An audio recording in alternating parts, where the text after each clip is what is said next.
Welcome to Season 5 of Porcelain Peak. We are in CAMPOCALYPSE. And... Woohoo! Yeah. Are you excited? Y'all ready to get wet? So I am one of your counselors, Counselor Tone, and I'm joined by... Counselor John. And... Counselor Internet Daddy, Anthony. We're going to do a little secret surprise for Chop Talk this week. Then we're going to play some trivia. I think I'm coming off a win. Does that sound right? Does that sound crazy?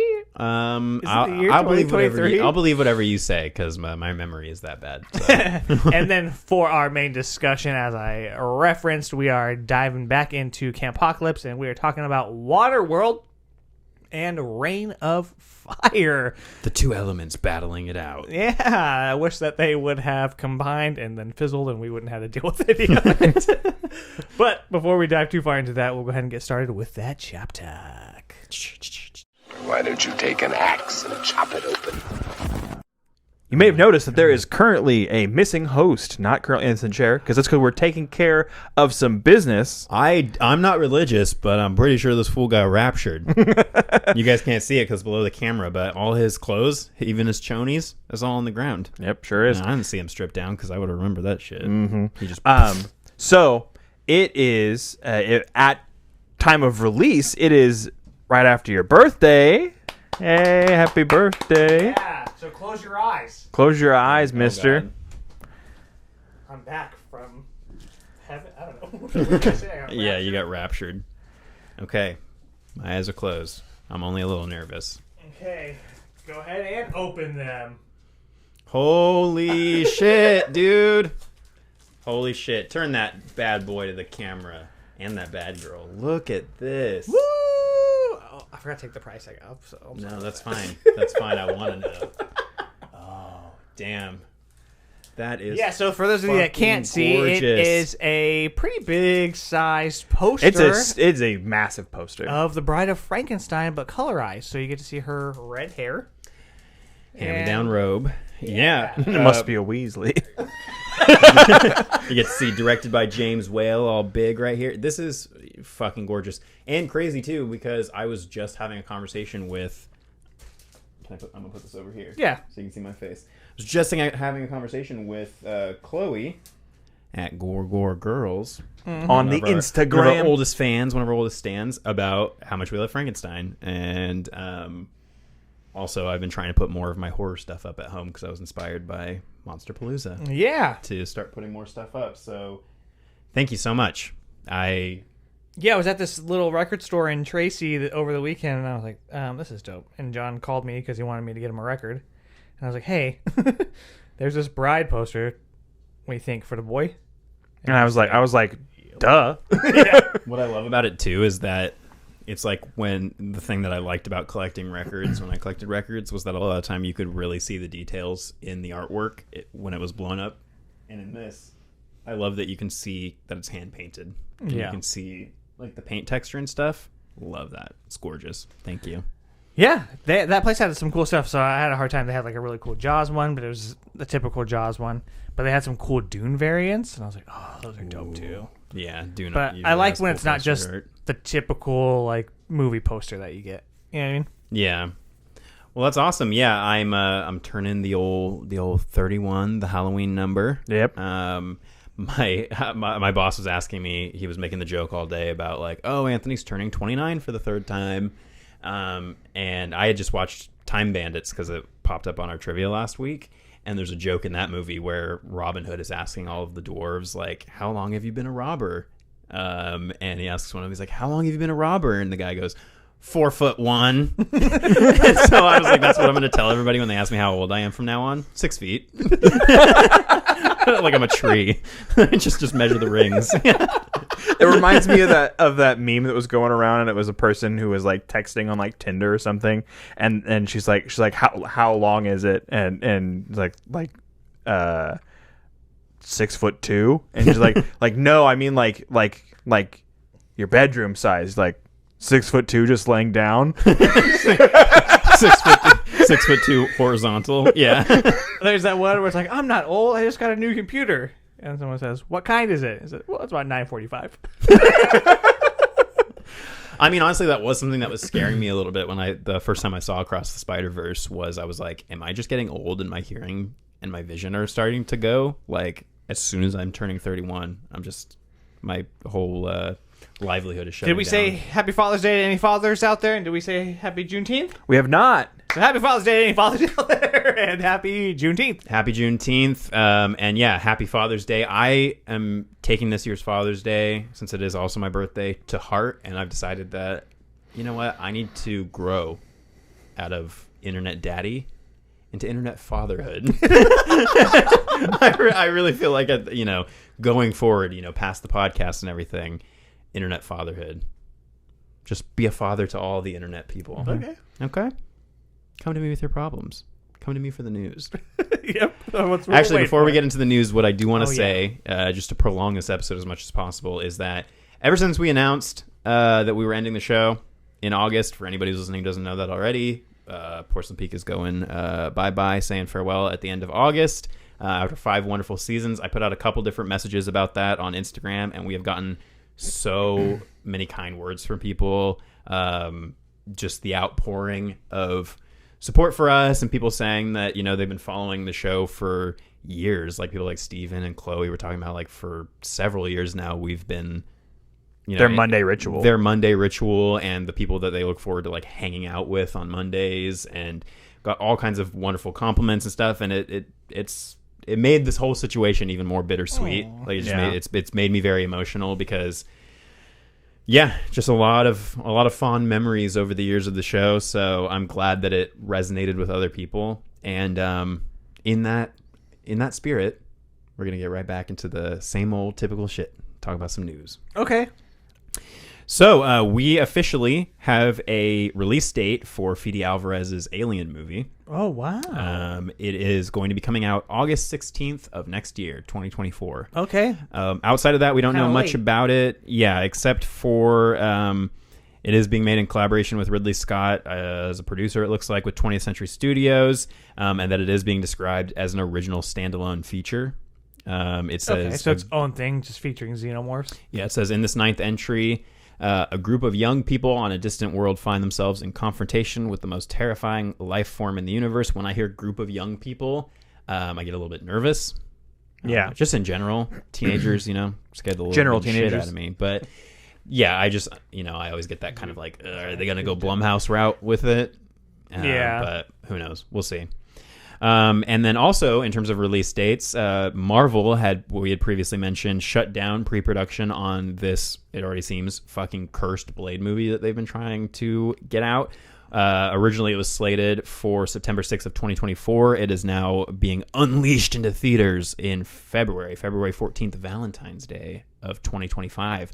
Wow. They pushed back a ton of stuff too. That I want to say, Secret Wars and Kang Dynasty also got pushed back. They pushed back the Avatar sequels. Likely due to Star Wars. Or 3 already done? It was mostly done. Mostly. But it's likely due to writer strike, Actors Guild strike stuff. They're probably moving forward things that are already completed or close to completed, and pushing back things that are trying to pad the year out so that way they don't have to take as much of a financial hit, which is, means they're hitting them where it hurts. Yeah, good for the strikers and not for Disney, which I'm totally on board with. So recently, this is the first time I think I've ever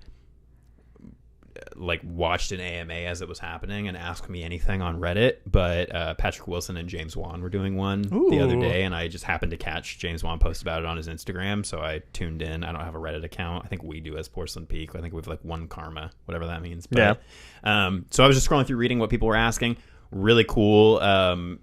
Just asking Patrick Wilson a lot of questions about what it's like to direct his first movie and what made him want to do this one specifically. And it sounds like he's very, very passionate about the process and specifically about Insidious. And he talks a lot about the differences between being part of the Insidious franchise and being part of the Conjuring franchise.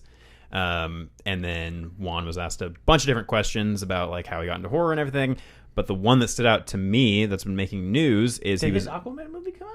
Not yet. End of the year. Okay, sorry. But this is a nice segue into what he talked about in answer to this question. So somebody asked him if there was a dream project that he hoped to someday bring to life. And he said his dream project, or quote, my dream project that I've been secretly cooking away on the down low for the last 5 years is Call of Cthulhu. Ooh. Interesting. So apparently he's been down low working on some sort of plan to do H.P. Lovecraft, to do Call of Cthulhu, which would make sense based on some of the trench horror stuff that we saw in Aquaman and how he wanted to turn that into a show. Obviously, he's very inspired by Lovecraft with that stuff. So I could see it. Yeah. Obviously, when it comes to Lovecraft and people wanting to make Lovecraft stuff, I'm like, give Del Toro his shot first and then give Juan his shot, or just give them both their shots. I mean, Juan would be the biggest director who's ever taken a real legitimate crack. Well, he could get it done because he's like a studio darling now. Like, Yeah. he is working with Blumhouse. He's got his Atomic Pictures. He's friendly with, pretty much any studio that produces horror at this point. His name means, like, if you stick that on anything now, like, people are going to go, oh, it's the dude that's made some of the biggest horror franchises of the last decade. Yeah. Yeah. So people are definitely going to want to get on board with that. I did find out recently, I had never known this, when that whole Dark Universe thing happened with Universal. They actually, as it was starting to collapse after The Mummy didn't do well, they offered the reins, like in a James Gunn style, to Guillermo del Toro. They were like, do you want to run our entire our entire MonsterVerse, and you get to make your Frankenstein? And he was like, he said no, I think because either he had something else going on at the time, or because it sounded like too much work for one Shape person. of Water wasn't too long after that. Well, I imagine He said it's his one regret in his entire career is that he didn't say yes. Because he feels like he could have done something cool with it. he could have. I mean, he could have made something that all of us would have been really happy about. And I think that's great that he recognizes that. But he would have been chasing the Marvel Dragon.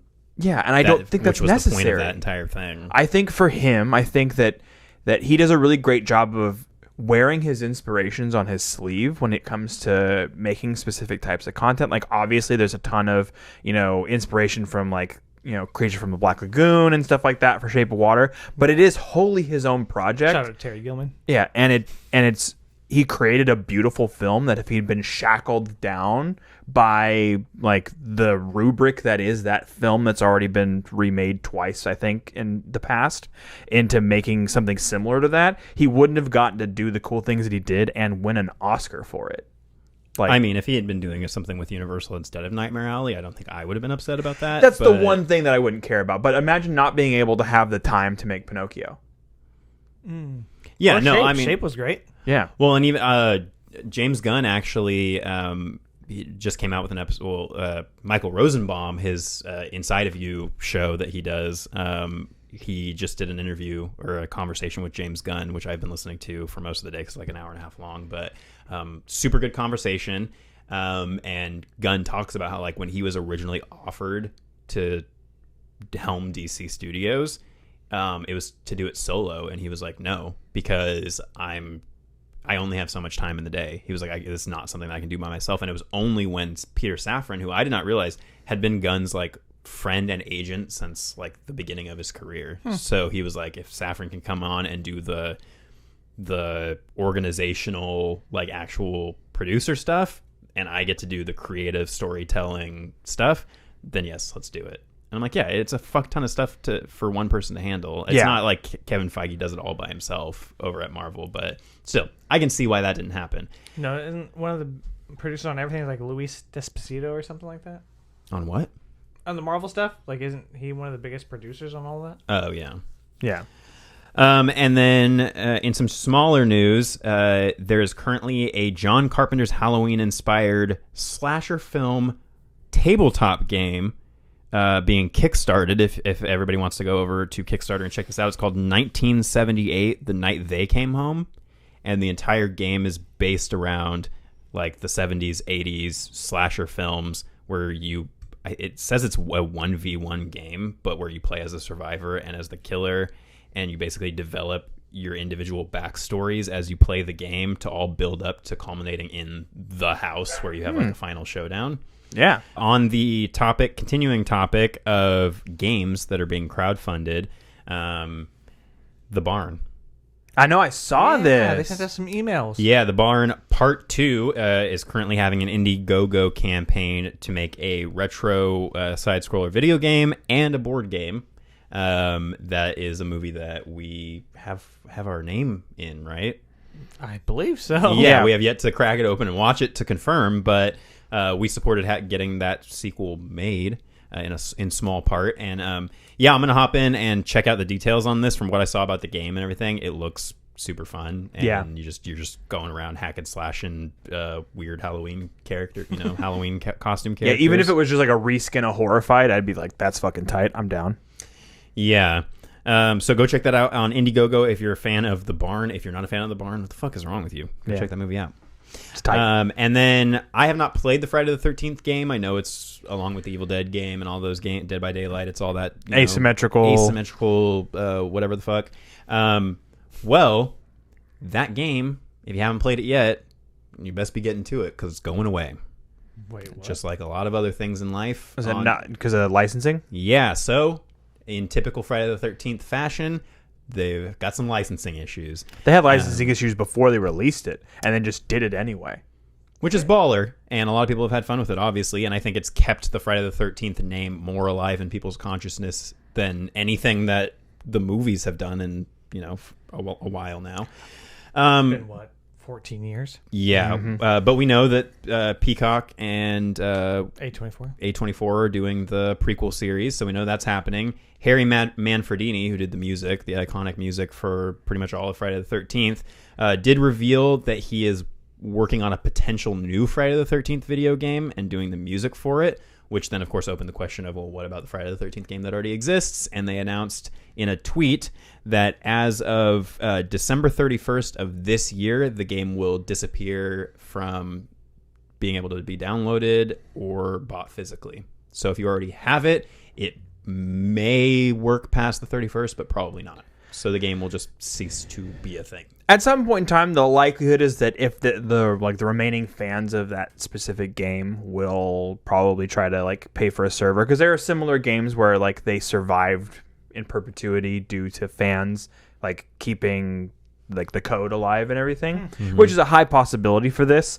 I think that it probably had waning popularity based on how popular and how big of a juggernaut Dead by Daylight is, and it does basically the same thing. Do they? I would assume they have a Jason skin set. It's possible, and if it is, it's properly licensed from the license holders, which is whomever they may be. Yeah, I have no idea anymore. And then a couple last bits of news. So we all saw Across the Spider-Verse. We all enjoyed it quite a lot. Well, we are getting a Spider-Verse short film. We don't know for sure when yet. Probably pretty soon, between now and the newest movie coming out next year, called The Spider Within, a Spider-Verse story. It's going to be a little short film about Miles having kind of a nightmare journey into his own psyche, and it's being touted as a horror-tinged Spider-Verse short film, so that's why I included it here. Interesting. And then last bit of news that I thought you guys would be excited about is that General Mills has officially announced... that's one that actually I think is a real thing. No, I actually don't know enough about General Mills, so you get a pass. They have announced their first new monster cereal in 35 years. They did? What about Monster Mash? I think is Monster Mash just the other ones combined? Yeah. well, then it's not a new cereal. It's just the three put together. Yeah, no, that's fucking... Yeah, okay. Less work for me. Well, I'm on just let me finish what the motherfucking monster cereal is called. It's called Carmella Creeper. And it is Carmella, and she's a creeper. And I guess it's some sort of caramel flavored It's like a zombie? Cereal. Interesting. Oh, God. I thought I set her off. Yeah, she looks like she's a zombie. She's a creeper, one of those fucking creepers. But I'm excited about that. I'll try it. Okay, so we got Frankenberry. We got Booberry. Count Chocula. Yummy Fruit Brute. Mummy. Yummy Mummy. And then Monster Mash. But you can't find Yummy Mummy literally anywhere. I've never seen it in real life. I've just heard of the character. I think that's it, right? Is Fruit Brute Wolf? Yeah. Mm-hmm. Yeah. I'm pretty sure. I don't think I've ever seen Fruit Brute in real life. I've just seen Frankenberry, Booberry, Count Chocula. Yeah. This new one will obviously be everywhere, though.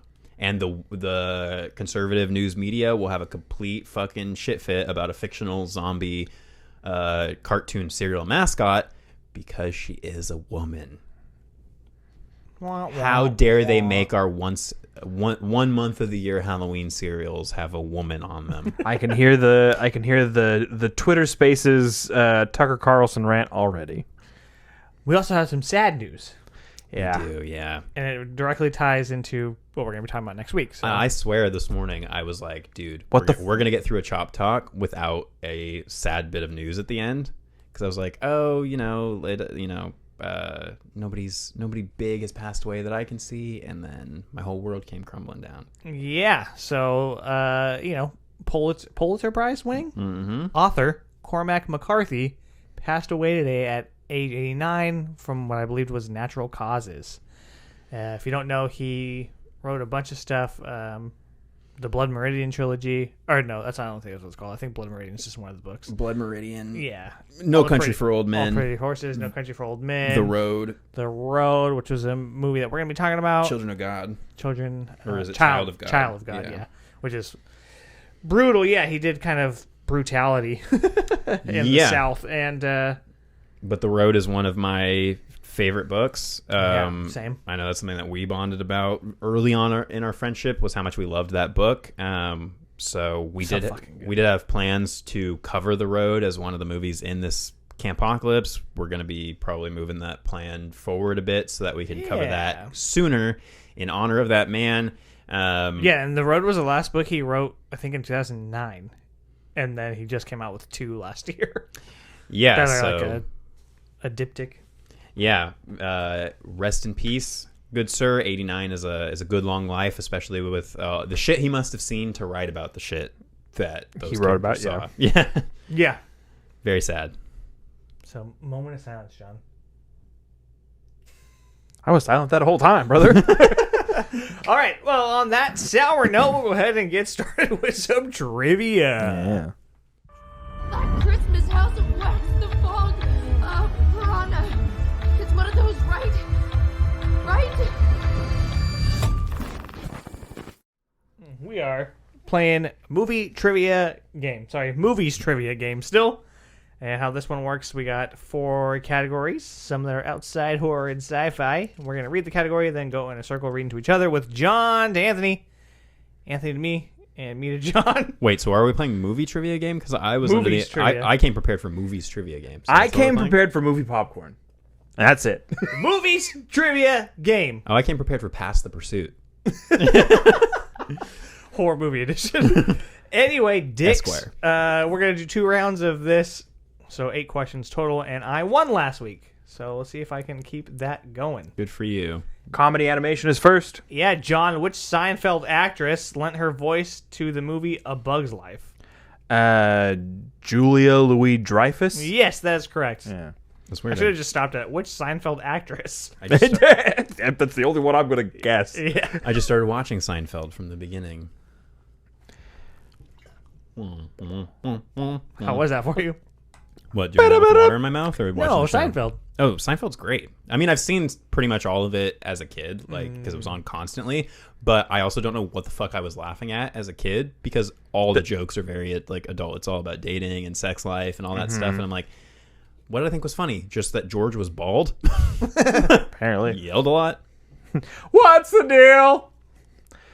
True or false? The Nightmare Before Christmas was one of the first computer animated films. I mean, no, because it's made with hands. Yep, false, because it is stop It's one of those stopular motion movies. Trying to fucking trick me. I know. I ain't trying to trick shit. Tone. Except for What myself. 1970 film inspired an 11-season sitcom?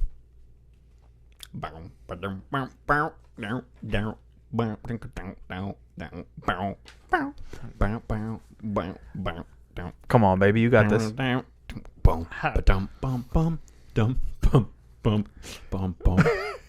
just let him go for as long as until he wears out. He's in his 30s now. Guy hits 30 starts watching Seinfeld. Has a problem with soup. I don't know. Is it MASH? It is indeed MASH. Come on, man. It's got to be MASH. I didn't know. I honestly did not know Suicide MASH is was a movie. painless. Yeah. It's on the AFI Top 100. That's the only reason I knew it was a movie. That was I one haven't of the seen it yet. one of but- the things that my dad and I used to bond over is when I'd get home from school and he'd get home from work, we'd watch MASH. Yeah, And I used eat to watch it potatoes? as a kid. You're an idiot. Hella rude. All right, we're all on the board, and we're moving into Action adventure. John, who plays Elizabeth in the Pirates of the Caribbean movies? That would be Keira Knightley, That is correct, sir. Not Keira Daly. but Knightley. Anthony, what Mel Gibson movie is the tale of Scottish freedom fighter William Wallace? I was going to try to do a quote from it, and then I realized how horrendous whatever accent I tried to do was going to be. Just do Seinfeld.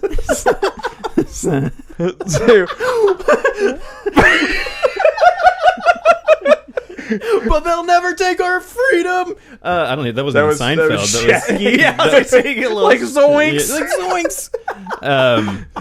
God, fuck. Just repeat the end of the question because I've riffed long enough now that I don't remember.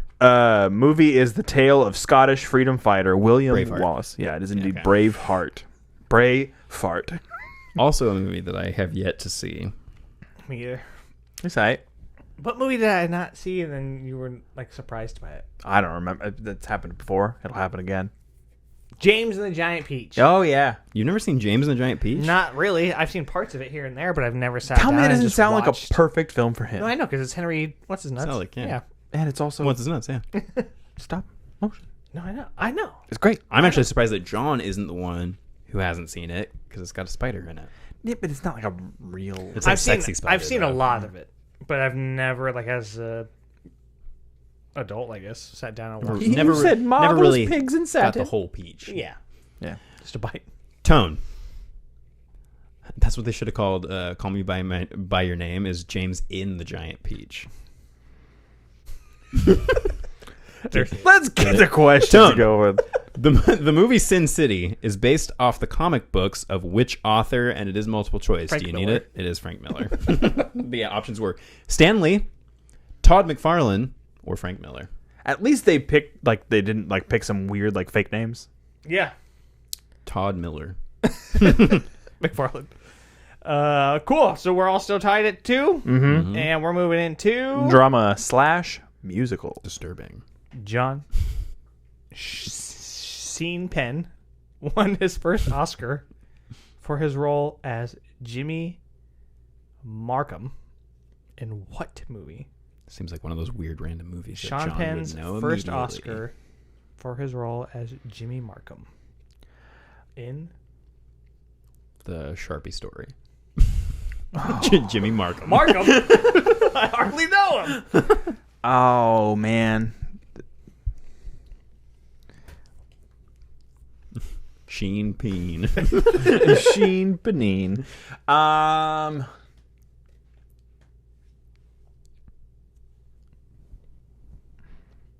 gonna say Sam I Am. That's not even the name of that movie. That's I Am Sam. Yeah. Whatever. Sam I Am. The Green Eggs and Ham story. Oh, Mystic River. Oh, all right. Whatever. Oh, that was fucking fun. Mystic River. Very good movie. Anthony, who plays Luke in Cool Hand Luke? I've got 3 options. Do you think you got it without him, or do you want the options? I mean, I'm just picturing whoever's on the sign of Cool Hand Luke's, the restaurant. So give me the options, please. Paul Newman, Kurt Russell, or Mel Gibson? It's Paul Newman. It is Paul Newman. I feel like those are the 3. They couldn't have picked 2 actors who were closer to Paul Newman's age. Yeah, that's new right away. I've never been to Cool Hand Luke's. Is the food any good? It's fine. Well, Paul Newman, I'm disappointed in you. Tone. Is it related to the movie? No, just a Western theme. Oh, okay. Well, because Newmans are in the restaurant or the Salad food dressing. business. Newman's yeah. own. Yeah. Tone. What Spike Lee film sees a pizzeria destroyed by a mob? Spike Lee. Yeah. Don't get Okay. your spikes confused. It's a joint. Yeah. A Pizzeria destroyed by the mob? By a mob. By a mob. Not the mob. Okay, that's very Big different. difference, Yeah. I don't really know a lot of his older stuff. Crooklyn? Is it Do the Right Thing? It is indeed Oh, Do the Right I Thing. cannot think of it. I don't even know if that's the name of the movie. Is Crooklyn just the thing that they say in one of his movies? Oh, I don't know. I've seen Do the Right Thing, but I am also not very familiar with his early work. Fuck. So That's like his most famous movie, too. Damn it, Anthony. with Giancarlo Esposito, All right, you, hella young or what? super young, That's crazy. like I almost didn't know that. unrecognizable young. So he's in the lead with 3. We each got 2. And we're moving into... Horror and science fiction. Wow, that was beautiful. John, what British adventure horror film follows 6 female spelunkers? That'd be The Decent. Yes, The Descent of a Woman. They weren't the only ones spelunking. I love that movie. I'm not going to give any further elaboration because it has a question that's formed around this, but I'm just going to see what you say here. Take your stinking paws off me, you damn dirty ape. Planet of the Apes? Yeah. The Planet of the Apes? It was the line. That line is from what film? Not Yeah, but necessary. how did they transport the Statue of Liberty from Earth to the ape planet? That whole fucking theory. I can't do it. I just can't do it. I can't. Hilarious. Some people just... Tone. As soon as you're done hydrating. Hope that's not super audible. Sorry, anybody. It's okay. People like to know that you're healthy and hydrated. Waterworld Contentment Health. Tone. Kathy Bates won an Oscar for Best Actress as Annie Wilkes in what Stephen King, in case you needed more detail, adaptation? No. Misery. Oh, sorry. That was actually Lincoln because it's Annie Wilkes Booth.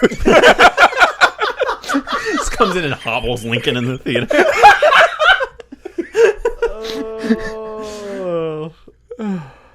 Okay. Back up to the top. Comedy animation. Yes, John and I now have 3. Yep, and he has 4. Anthony's got 4, and we're doing comedy animation again. John, what movie sees Will Ferrell leave the North Pole to look for his real fire shot? Elf. That is correct. Sans the shelf. Did you know before Jason X came out, the studio was considering having Jason go to the North Pole? Fuck it. And for some reason, they were like, no, space makes more sense. Well, what would he have felt? Like, would it have been He would Santa? have, yeah. That's That'd be pretty That fucking tight. would have been pretty dope, I think. Sit on my lap, little boy. Because he really is like a child inside of a disgusting freak's body. So Give the character a little more depth. Like he needs any. Because he Bottom was of under the the lake. water. Blah, blah, blah, blah, blah, blah, blah, blah, Get blah, it. blah, blah, blah, blah. John? Anthony, what actress gets knocked up in Knocked Up? That's a tragic event for his family. You're making jokes? is it? There's no multiple choice for this one. Nope. Ooh, heard my stomach make like a what? Noise. You smuggling Tim Allen? I don't know. I think that's Judd Apatow, so I'm just gonna take a swing and say Leslie Mann. It's Katherine Heigl. She is in it, though. Yeah, Leslie Mann is that her was- sister. Heigl was my other choice, and I've Yeah. never seen that movie. I just knew that they were. I don't know if it holds up, but I remember it being fun. I had a good time with it. That was I've an also heard Apatow- she's awful to work with, but who Catherine that's Heigl. but that's also coming from Judd Apatow, who's had like a ton of problems with other people. So I do love me some Leslie Mann though. Me too. Big fan of Mann. Tone, who advises in Finding Nemo that you should just keep swimming? I almost said Dorothy. Dory. Dory, in parentheses, has played by whom? whomst? Ellen DeGenerate. Yep. Yes, she is, yes. Also notoriously awful to work with. Yes. All right, great. So John and I have gotten 4, and Anthony's got 5. Right? No, Am I missed right? one, so I think we're tied at 4. You missed one. Oh, we Yes. all got 4. Yeah. All got 4. Oh shit! All right, I just assumed you got it. Oh, fine. Anybody's game. All right, action adventure again. Action adventure. John, who plays Arthur Curry in Aquaman? Aquaman. It's why I can see his face and I'm blanking. Jason Momoa. Yeah. And I saw his face. And now you know I'm what creaming. dawned on me the other night? Aquaman and the Water Boy have like just the same title. It's just Just for very different movies. Very different movies. I like one much more. Fair enough. Anthony, what Tarantino film was the first Western in 34 years to have a score by Ennio Morricone? I wish that when I had seen that movie that I would have known that. Because I don't feel like I knew his The name. Hateful Eight. It is indeed The Hateful Eight. The way I remember that is that it's a snowy movie, and he also did music for The Thing. I think the music that's in Hateful Eight is unused The Thing music. Oh. I could be wrong on that. And then he also, he has a ton of like Spaghetti Giallo Western, themes and all kinds of stuff. Yeah. I think, Morricone. yeah. Wish we had more of him. Tone. Who stars in the 2002 Prohibition-era movie Road to Perdition? Your multiple choice, if you would like it. I think it's Tom Hanks. So maybe not. Maybe give me the multiple choice. No, you got it. It's Tom Hanks. Okay. You gave me that crazy look. Anthony, you got that crazy You look. got the crazy look, and I was like, is this a remake? Because I could have sworn it was Tom Hanks. Yeah, no, your other options were Jeff Bridges and Harrison Ford. At least they're all in the same age bracket. God damn it. Yeah. All right, cool. So we are all now tied at 5. And we're moving into... Mask of the Phantasm. Drama / musical. Johnny Depp makes a white Christmas for Winona Ryder in what Tim Burton film? Edward Scissorhands. That's correct. He also makes a white Native American in Lone Ranger. Give that man some skin, brother. Because that's pretty crazy. Yeah. Fred! Hollywood whitewashing. Anthony, Across the Universe features the music of what supergroup? That's the Beatles. The Beatles, yes. Supergroup? They're not actually a supergroup. I don't know why it mislists them as that, but Well, because they were a group, and I think they were pretty super, and I think the rest of the world. I mean, they kind of are agrees. like widely considered the most influential piece of No, I understand, but I history thought of all time. Supergroup was a group of other groups. I agree with that statement, but Supergroup. I'm guessing because multiple of them like spawned like really successful solo careers. They're using super as like they're massive. Like Well, I mean, mega. well, yeah. Okay, sure. Ringo's coming to town pretty soon. The only one I don't care about. It's gonna be packed, dude. I bet it People will be. love the Beatles around here. I also love the Beatles. Tone. What 2017 movie did Daniel Day-Lewis say would be his last film? Ooh, 2017? Boom. Is it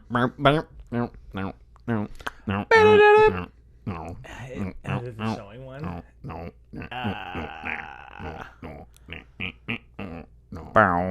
I tripping? Was that him? Is it Phantom Thread? It Is the indeed Phantom Thread. Okay. Good job, sir. I was like, when was There Will Be Blood? Way before that. Like 2011? I drink your milkshake. There's it. It's a good Great. So we all got 6. Mm-hmm. And we're moving on to Horror and science fiction. John. Where does Janet Leigh get killed in the classic 1960 Hitchcock film Psycho? Oh fuck, dude! Spoilers. I know. I mean, spoilers for like the first few minutes of the film. I just bought my tickets for that movie because I love Janet Leigh. You made a mistake, son. She's the final girl, right? And then she dies in the shower. That is correct, sir. For a gentleman's 7. I'll take it. Sev! Anthony. Are you sure it was a shower? Maybe she was just filling the bath up that way. She does flush the toilet. Anthony, for your definitely more difficult question, what composer orchestrated Psycho, Vertigo, and Cape Fear? Bernard Herrmann. It is indeed Bernard Herrmann. Bernard Herrmann. That's funny, though, that you guys both got Psycho questions. Yeah. All we need is a Gorman question. Tone.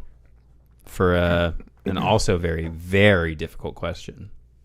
He's lying. Yeah, he is lying. You know me, 2 Mel.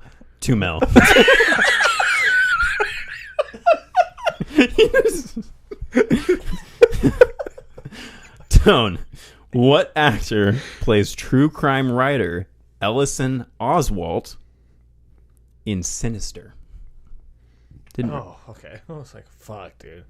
didn't realize he had a dumbass name like Ellison Oswald. Ethan Hawke? It is Ethan Okay. Hawke. Woo! Good job. Tied it. That is a tie. Damn. 7-7-7-7. Classic three-way. All right. Well, we all tied. Hope that you enjoyed that trivia. We sure did. We're going to take a short break, and then we're going to dive. Before the break, Oh shit. I just wanted to mention that if you go to porcelainpeakshop.com right now, all of our previous merch lines that were designed by the lovely Anthony Silva, Internet Daddy, I'm shocked that I said this, Sometimes in partnership with us. Sometimes. is all currently re-available for purchase. Also with some adjustments to the design to celebrate that the end of the show is happening. A celebration of life of the show, if you will. Yeah, we're talking old school red and green skull. We're talking Space Camp. We're talking Visionary Director. We're talking Evil Dead, Evil Necronomicon Dead. design, Yeah. and there are more. So if you head over to porcelainpeakshop.com, I dropped the prices on everything as low as Spring would actually let us, and still put the designs out. But yeah, I had to actually recreate all of those, so there are slight variations, but recreated some of my favorites, and I'm cooking up some ideas for a couple more like final goodbye shirt ideas. Not only that, not only are the designs back, but also New items. New items, yeah. So you can get stuff for your dog. You can get a windbreaker. You can get, I'm thinking about picking up a windbreaker. yeah, me too. And really, this And is a dog. Yeah, I mean, it's not like we. The long-time dog lover. And it's not like we've ever made like crazy bank off of the merch. It's really just been about seeing other people. Like, I mean, it was embarrassing, but also super fucking cool to see a group of like 7 people wearing our Monster Palooza design, our Zombie Palooza design shirts. Everyone but me. But this is really about, if you have always been holding off on getting any Porcelain Peak merch and you want to get those mementos, the shop, we are going to be closing it down when the show ends. So, these are the last couple months before the end of August for you to pick that stuff up. And it's, like I said, it's as cheap as we can possibly make it. And Yeah, if you're looking for something for Pride Month, we have that horror was for everyone. yeah, Yeah, I'm pretty I sure get- our all-time like best seller in terms of shirts was I the get compliments Horrors on that for shirt everyone. every time I wear it. Yep. Yeah. See my girlfriend wearing it all the time. I just found mine at the bottom of my closet, got all washed up. So Nice. I that gotta shirt get me also one. coming out of the closet. Yeah. Very fitting. But yeah, all of the remaining proceeds that are left, because we lowered it as low as we could go. Whatever is left over at the end of the day is going to help us with funding the next project. So we would definitely appreciate if anybody wants to jump in and grab those last minute mementos before the show is over. Yeah. So porcelainpeakshop.com. Let's talk about some fire and some water. After the break. The break. Join the Creep Cult. $5 a month at patreon.com/Porcelain Peak for exclusive content, merch discounts, and more. Join the Creep Cult. $5 a month at patreon.com/Porcelain Peak for exclusive content, merch discounts, and more.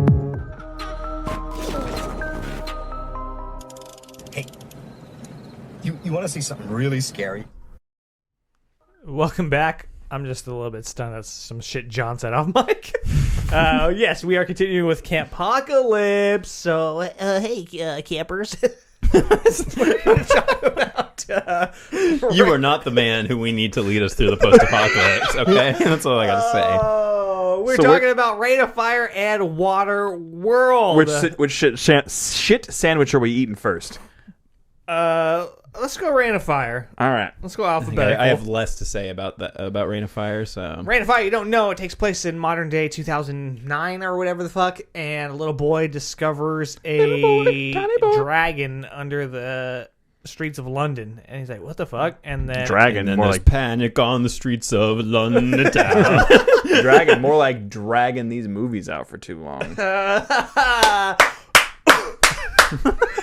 yeah, and then it kills his mom.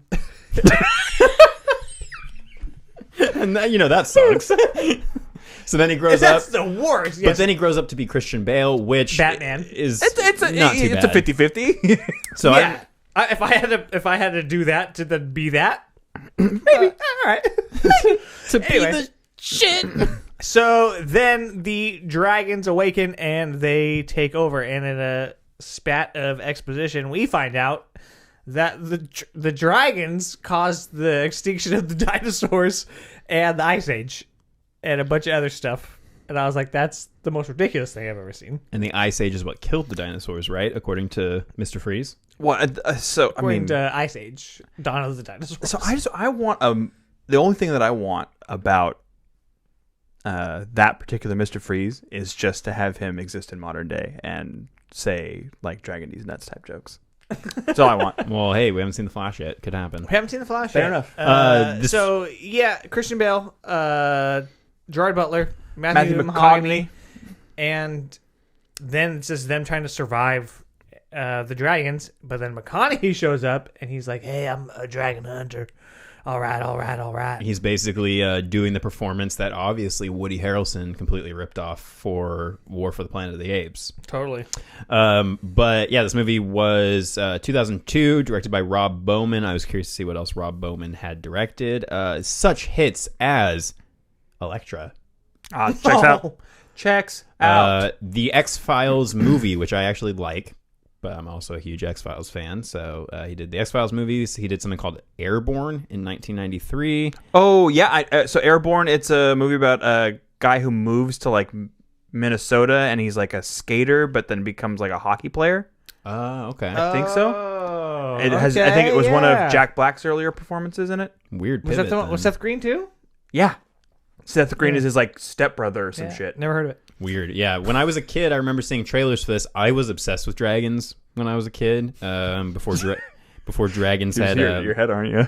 Yeah. I felt like we needed to we'll have to put a PSA at the beginning of this segment that says like, yes, we know, and John, you're gonna hold it in as best you can. Hey, I pivoted to a nice PG joke. And I appreciated it. So as a kid, I thought this looked like the coolest fucking thing ever because you take one thing I was super into, dragons. You take another thing that I was super into as a kid, the post-apocalypse, and it's really going to shorten our conversation about this movie looking at your face and you just like about to crack up every time I say dragon. And combine those two things, and then like a lot of movies when I was a kid, I didn't get a chance to see it, and then I saw like clips of it later when it was on TV, and I remember even as a kid thinking, this is surprisingly boring for having so many cool elements and actors in it. Like, even then, I think I already knew Christian Bale from Batman by the time I got around to seeing this and was like, oh, shit, Christian Bale and Matthew McConaughey? All right. Turns out it wasn't all right. Yeah. Yeah, I think it's got some cool action. Like, the dragons are cool. They obviously look dated now. And then the fucking size of the male dragon is terrifying. Yeah. I mean, the idea of dragons coming and taking over the world is scary. Well, and I do really, really like the concept of just finding this dragon, like, under the tube tunnels in London, like, finding this thing down there. And I do think that scene is pretty scary when the kid goes down there and it, like, spits the like chemical in his face and his eyes are all bloodshot and he's like, there's something in there, and then it comes out and it attacks everything. And I like the idea of the dragons being this species that's like kind of existed for millennia and has wreaked havoc on the world before, and now this is just another iteration of them kind of burning down the world. Doesn't all tie together in terms of, okay, they say their only focus is to eat, but then it talks about how they feed on ash. And so I was kind of confused the whole movie about like, okay, so what do they actually eat? Do they eat people? Do they eat animals? If so, what is a dragon's motivation for just scorched earth burning everything in its path if it's trying to eat? Because then you're just going to destroy the plants and the crops that feed the things that you then eat. So it just started breaking down in my head. But I do like that they make their fire by spraying the two chemicals together out of their mouths. Did you notice that? And that's something that then got adopted into Game of Thrones dragons and Harry Potter dragons, is they like combine the chemicals in their You mouth. think that came from this, or you think that was it's in the trivia, so it must be true. But yeah, but that was something where they actually did research and based that off of like how certain types of lizards and like spitting cobras and stuff, how they combine chemicals. There's a beetle that that like combines explodes out of its ass. Yeah, exactly. So they based it on. So that's cool that they did that research. I do like the way the dragons look. Yes, the CG is not incredible, but for 2002, Not still bad. looks pretty great, and it helps that most of the movie is so dark. That Because they're hunting in the magic hour. yeah. Also, I was like, ooh, clever having the whole like, and also must have been a pain in the ass to force yourself into that corner of, oh, the way to defeat them is to attack them during magic hour, which one means your movie would have looked a lot better if the whole thing wasn't just gray as shit. But you get to film during magic hour, but then also you're having to film during magic hour, so you're having to get all that shit done like in a pretty small window of time. Assuming that this was filmed on location, from what I looked into, pretty much all of it was filmed on location in Ireland. But yeah, the whole thing has what I've just always thought of as the road post-apocalypse look, which is everything is just gray, and it makes sense because it's Or like future Terminator. Yeah, everything is burned and ashy, so I get that. It's just that it's not fun to look at, like, and also half the time it takes something that could be really cool and makes it incomprehensible. I love the whole concept of the angels, like the guys that jump out of the planes and catch up the dragons with nets. Super cool, but you could barely see what's going on during that whole sequence, so the tension's kind of not there. They also and I get what they were going for by having this be a thing, but they just kill people in this willy-nilly to the point where none of it feels like anything, because you don't get connection with any of those people. They just are there to die, and that's about it. The only one that I kind of felt for was Gerard Butler. But I was like, that makes sense. But we also don't get a ton of time with him either. And I was like, if you want us to feel that emotion, just like what you're saying, like he was the only one that came close. But even when McConaughey kicks it, I was like, why did you just jump into his mouth for no reason? Because it's goofy as fuck too, right? There are parts of this where it really wants to take itself so seriously, and then it does some shit that's fucking slapstick off the wall. And I'm like, why? Why can't we pick a tone and either be serious Sometimes you can't. or Pick one, be slapstick? Because either way, I'm gonna have a good time if you stick to one style and pick that one, and that's it. I think that can be said about the movie we're going to talk about right after this. 100%. But yeah, so that really, I was like, okay, we don't have anyone to really connect to. I thought Gerard Butler's performance was good, and I thought that Christian Bale's performance was good, and I thought McConaughey's performance was fine. Like, I think that they did what they were directed and what was written for them. I just don't think that they had a ton to work with. Well, and then McConaughey just sacrifices himself for nothing. Like, what was the point of him jumping off into the dragon's mouth? Yeah, he has the axe, but then that just falls, and then it's just like, well, this is going to come up later. Well, and also if he's supposed to be a dragon slayer or whatever, there's no way he thought that was going to work. So in my mind, I was like, the only way that makes sense is if his character has completely given up. Like, he goes, oh, the plan's ruined, so we're just all going to die anyway, so I'm going to go out in a blaze of Viking glory. But that's not set up well enough for you to really understand that's what's happening, if that is what's happening. It's interesting that you brought up Terminator, because this entire movie I was like, what is with Christian Bale in deciding he's going to play the grown-up version of little boys in the post-apocalypse? Because he basically does the exact same thing in Terminator Salvation, and that movie also, one of my big problems with it is how ugly it is. Like, how the future in Cameron's versions is all this blue and all these all the lasers and everything, and then they're like, okay, well, our post-apocalyptic films have to be gray, brown, boring Call of Duty. And I'm just like, I don't like to look at that for any extended period of time. And there were a couple moments, especially at night, where they would have a little bit of that blue lighting. So then when the dragons come in and their bright ass red flames come in, it looked gorgeous. It was super cool for 2 minutes. I'm like, you could do so much with the dragons and their fire and make the dragons more distinguishable. Part of dragon lore has always been different types of dragons, different colors of dragons. You see it in Game of Thrones, you see it in Harry Potter. It's like, ooh, make them different styles of dragons. I liked when they finally do find the male dragon, and there's all the little dragons looking like bats in the sky, and it's just cannibalizing the other dragons. And like you said, the size was intimidating, and I like the way that they make them just completely ruthless and brutal, and they have the holes in their wings and stuff, which also scientifically, I'm like, could that guy really fly if he's got all those holes in his wings? But Who knows? I also don't love that they try to like force this love story. Yeah. It just felt very tacked on at the end. Was there anything that you liked about the movie, John?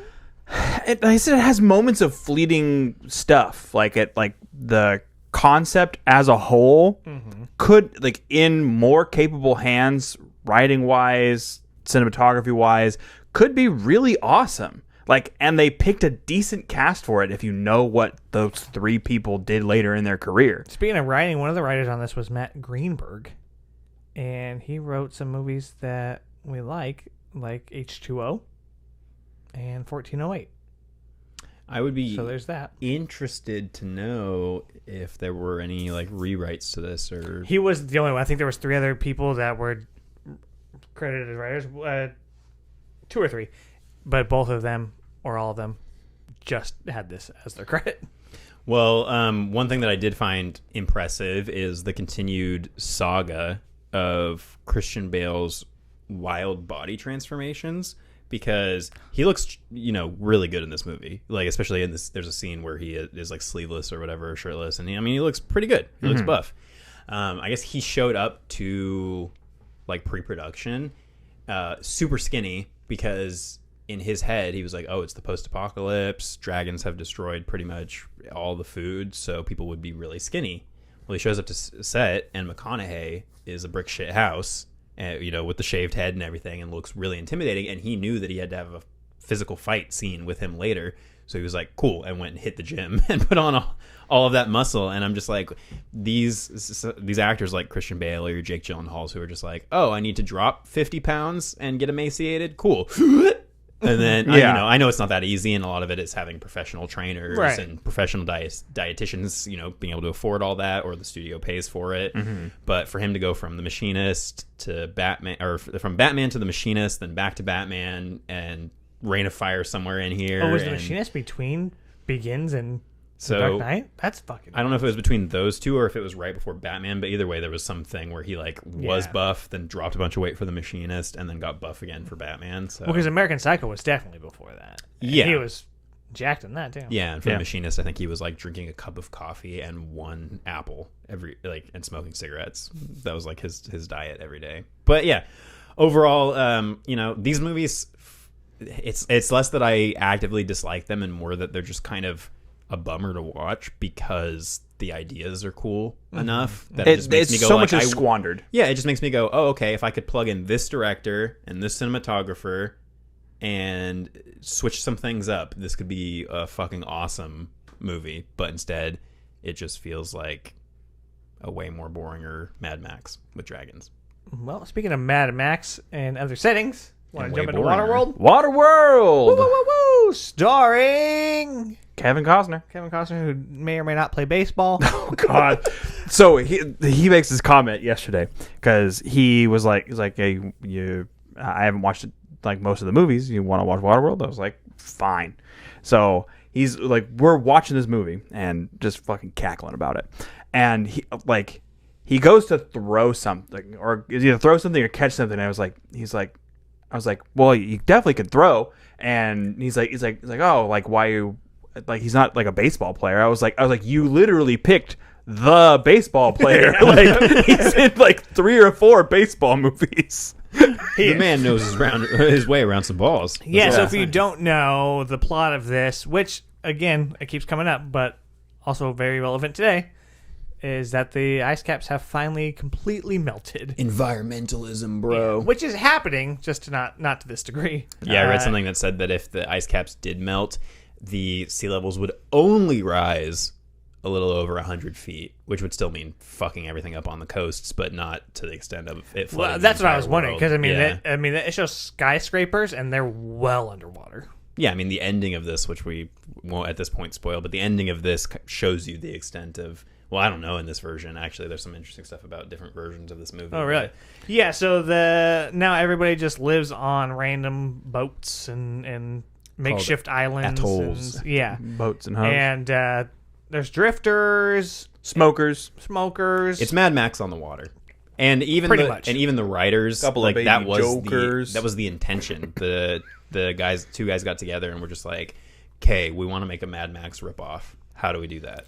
It's actually pretty rad. Like, I know the movie's bad, but it's cool. And like It's fucking stunts? gorgeous. The Yeah. sets? The stunts are crazy. I'm Yeah. like, what the fuck? Especially when they first attacked the atoll, like in the beginning, I was like, what the fuck is going on? This is wild. The outfits too, are the costume design is all like on par with Mad Max, if not maybe even a little better in some places. Like they do a really great job of some things here, and then Yeah, well, squander some of it with not knowing how to balance their tone. Yeah, because even with Kevin Costner's performance in itself, he's like a dick, but also trying to be a good guy, and the development just isn't there.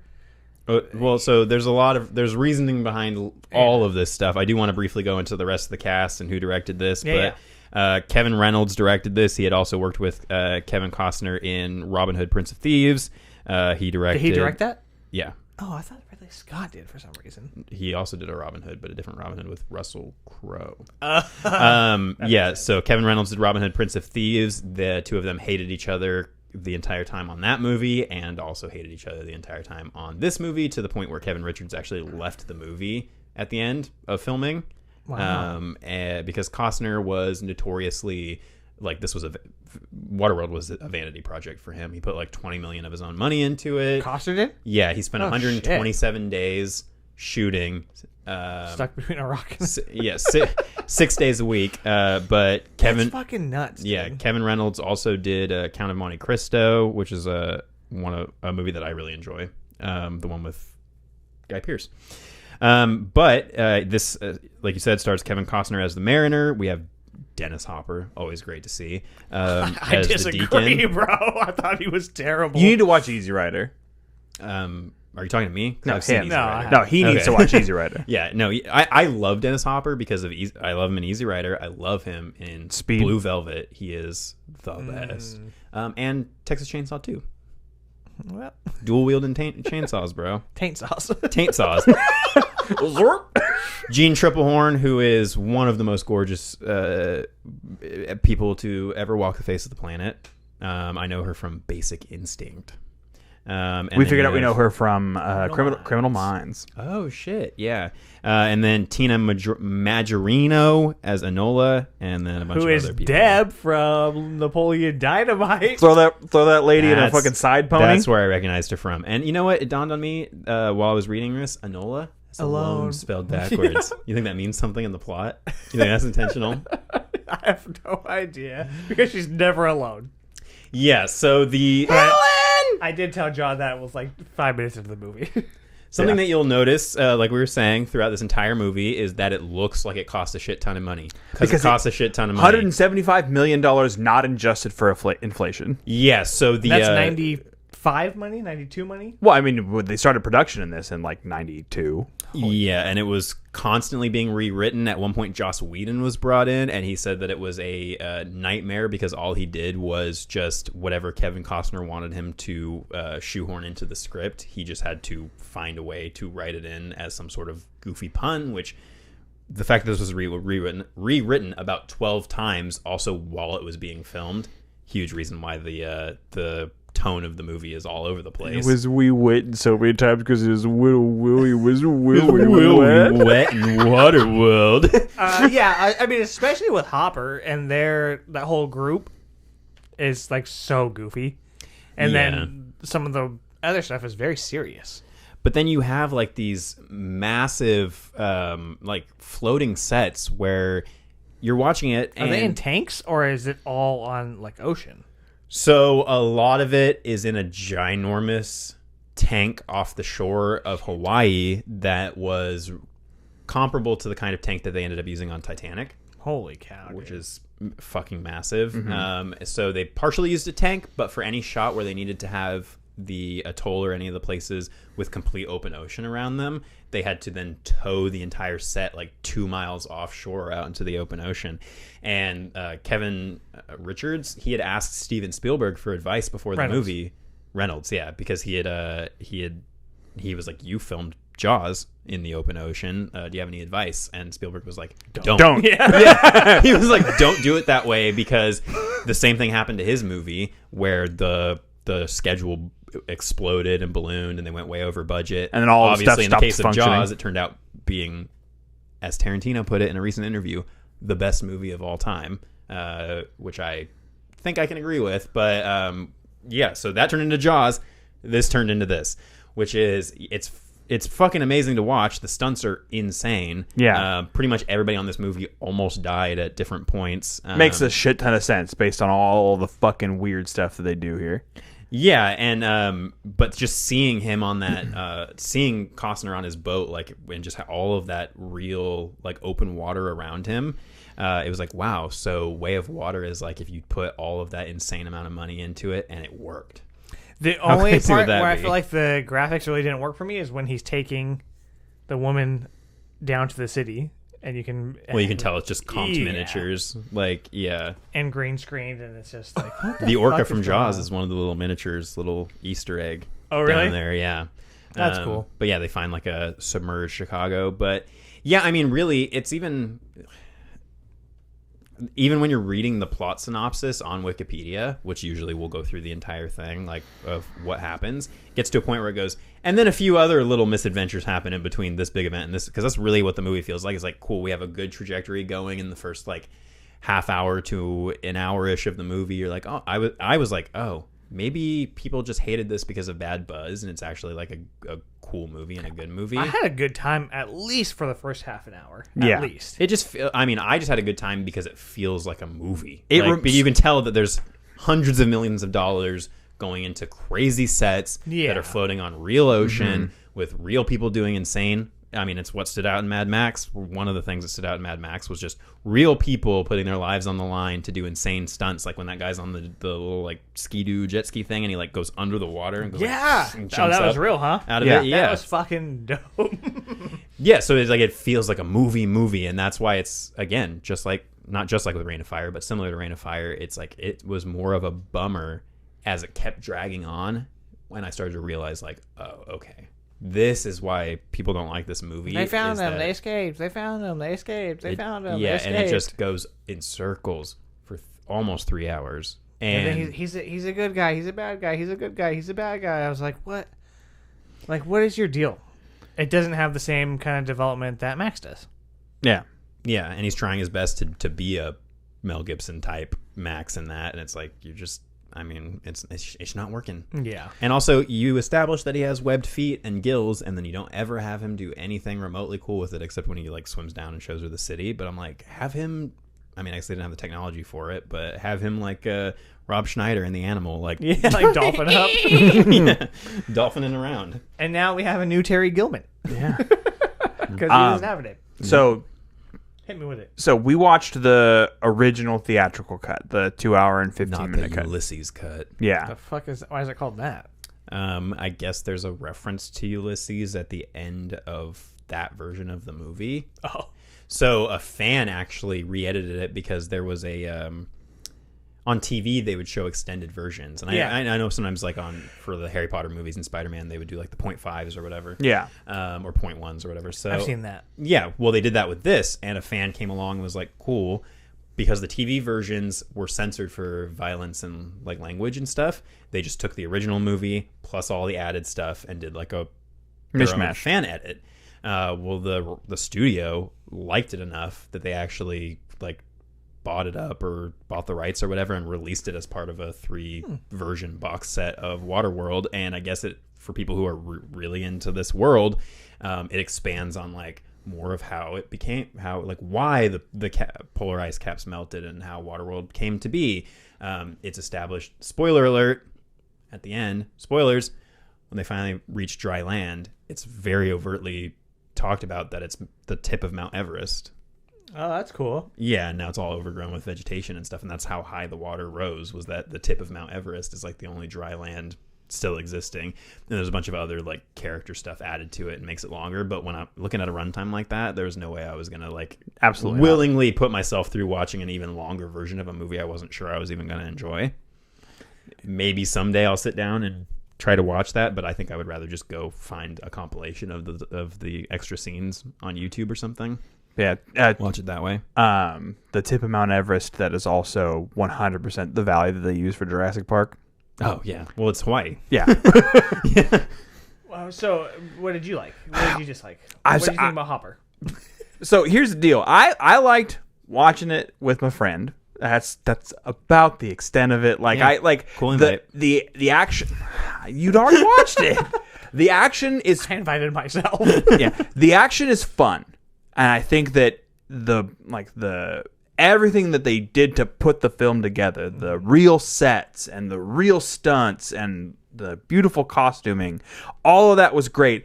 I didn't feel like the performances were too awful outside of the smokers in general, but specifically Hopper. They just feel like they don't fit. Yeah. You made the comment last night that Hopper seems very like Trumpish, and it like totally checks out. I don't know if that was me. I think it was you were commenting on the color of his skin. I think. Oh, I don't know. Well, they did actually have to spray tan all of the actors before each filming day, so that it would look like they'd all been under the beating sun. So That makes sense. He looks like fucking chewed up leather, but it just makes it difficult to like really enjoy the movie as a whole. It's not campy enough to be like a silly movie overall, and it's not serious enough to be like. I was expecting way more camp. Yeah. From what I had heard about this, I was expecting it to be like a so bad it's good. Yeah. And it was more like, oh no, this is actually just like a decent movie that just goes on for way too long. Like if this had been, and it was never when this was originally pitched, when the script was originally written, Roger Corman was supposed to make this. Psycho. As like a super no, he didn't do Psycho. It's supposed to be it was Alfred Hitchcock. It was supposed to be it was supposed to be like a super low budget campy like cornball fest, and like then almost like Army of Darkness. When the smokers were on, I was like, this kind of has like Army of Darkness vibes. yeah, and so that was the intention. And then once Costner got involved, everything changed because he wanted it to be a huge like Hollywood blockbuster. The studio then wanted it to be a big blockbuster because they had Kevin Costner attached. And so they started injecting money into it and expanding the scope and expanding the script. And, it was just, it turned into a huge mess. And I think it's just, too many cooks in the kitchen. And especially when you're trying to film something that's taking place all over the fucking open ocean and you're having to juggle a million other safety and logistics things while you're doing all of this, it's probably really hard to keep the reins on your movie. And you've only got like 8 to 10 writers like yanking on a tiny script. Well, the director actually said Kevin Costner needs to only act in movies he directs. That way he is working with his favorite actor and director. And because he was like, 2 times now he's like driven me Why off did he of my do movies.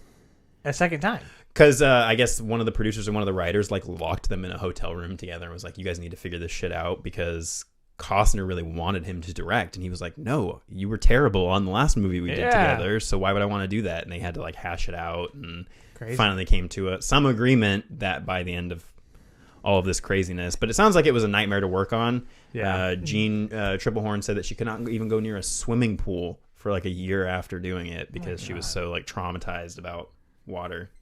John said that his Robin Hood is also not like well received. Do you remember seeing that, or do you know anything about that? Because I remember seeing that as a kid and liking it a lot. So I haven't seen it. The since only I was Robin like Hood I have 10, like even slight that. memories of is Men in Tights And Men in Tights and like the Fox cartoon, the Disney cartoon. But Men in Tights goes out of its way to lampoon that specific Robin Hood because it was so self-serious and because everyone hated that. Really? Yeah. That's crazy. I want to watch it now. Yeah, I'm curious to see what kind of disaster that is. Curious.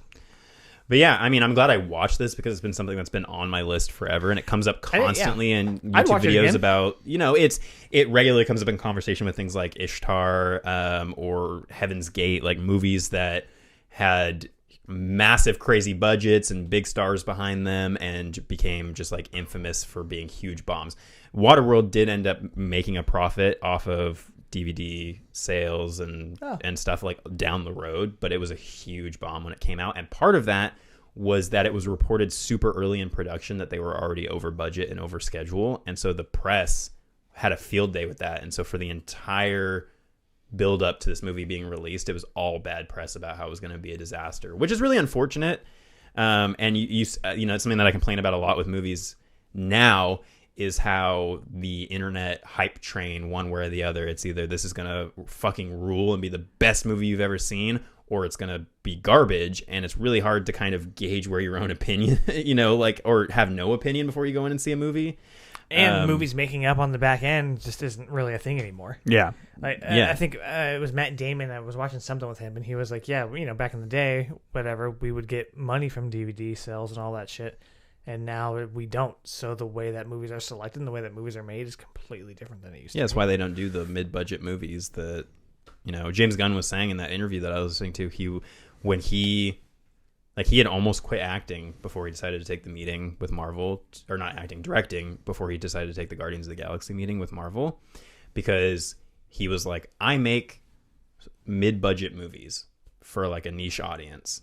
And once Marvel started blowing up and all of these big spectacle movies started coming out, he realized that was no longer going to exist. So he would be out of work. So he had already just told his agent, I'm going to pivot to TV and video games, because he did Lollipop Chainsaw. And he was like, I'm going to pivot over there.